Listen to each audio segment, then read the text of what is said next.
Hey, what's up everybody? Jake here and welcome to the hobby. Today we have a public service announcement.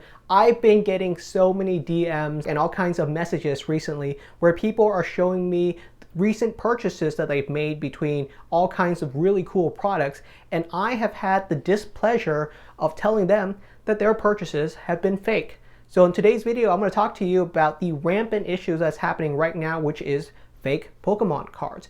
And this is something that we've known about for a very long time. It's been around since the start of the hobby. There's been a ton of fake Pokemon cards. In fact, if I go on Amazon right now and type in XY Evolution's booster box, at the very top of the page, I can find a listing for a fake XY Evolution booster box being sold for $1,200. So right there is how quickly and easily I can find fake Pokemon cards. But today's topic is about something a little bit different, which is where the fake cards are getting really, really good, and they're reaching a point where it's almost impossible to tell what some of the fake ones are. And there's two major parts right now in the hobby, specifically right now, that it's hitting the worst. The first big one is the Great Felt Hat Pikachu. This card is being faked so very, very quickly. And the crazy thing is the fakes are as good as the real ones right now, and a couple of reasons for that. The first big reason is that the Great Felt Hat Pikachu is non-holographic. This is a big issue because without a holographic pattern, it's a lot harder to tell which cards are fake and real. The second big issue is that the Great Felt Hat Pikachu is non-texturized.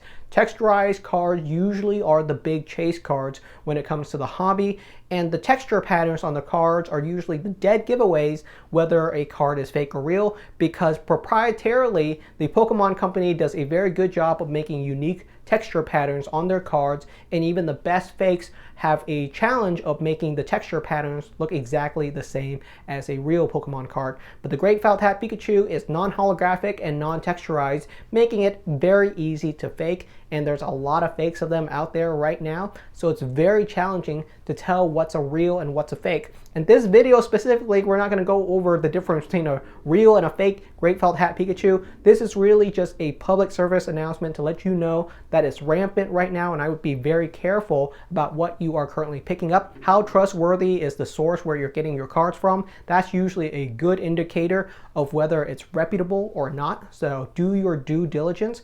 And you might think, well, I'll just pick up a graded copy of the Great Felt Hat Pikachu.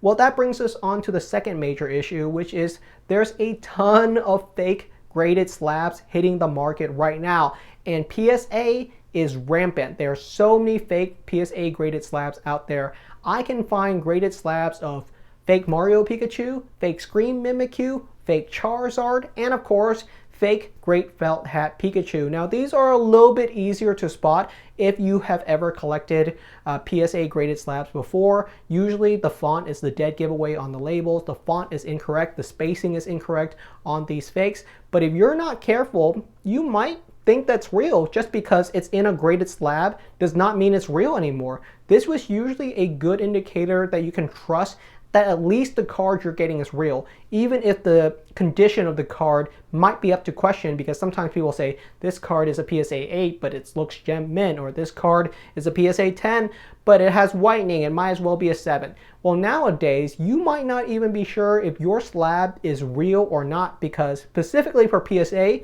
they're faking a lot of these just because PSA is definitely the most popular one to fake, and there's just a rampant amount of them. I can so easily find copies of Mario Pikachu and all kinds of other super expensive promo cards going for $10 or $20 on AliExpress. They're just readily available for anyone to pick up. And these are starting to flood places like Facebook Marketplace, Instagram, eBay, Amazon, pretty much any place that you can buy Pokemon cards. The fakes are getting through right now, and they're everywhere. So just be careful, do your due diligence, trust your gut. If it's too good to be true, then it probably isn't. It's one of those cases where you gotta use your common sense. So I'm tired of having to be the bearer of bad news. I'm tired of having to be the guy that people say, hey man, I just bought a Great Felt Hat Pikachu, it's PSA 10, but can you look it over for me and see if it's real?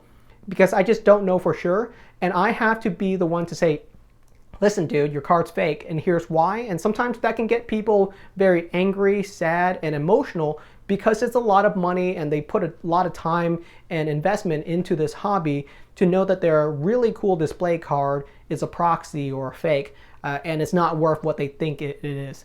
And that's really disheartening for me. So this is really just a public service announcement, letting you guys know that there's a lot of fakes out there, especially for some of the newer cards, and for even expensive $5,000, $10,000 cards, the fakes are getting really good. So be careful. Let me know in the comments section what you guys are currently thinking about. Are these fakes as big of an issue as I'm making it out to be? Because it seems like they're everywhere, and it's getting a little bit dangerous to be collecting some of these cards right now. So let me know your thoughts, and I'll see you guys next time.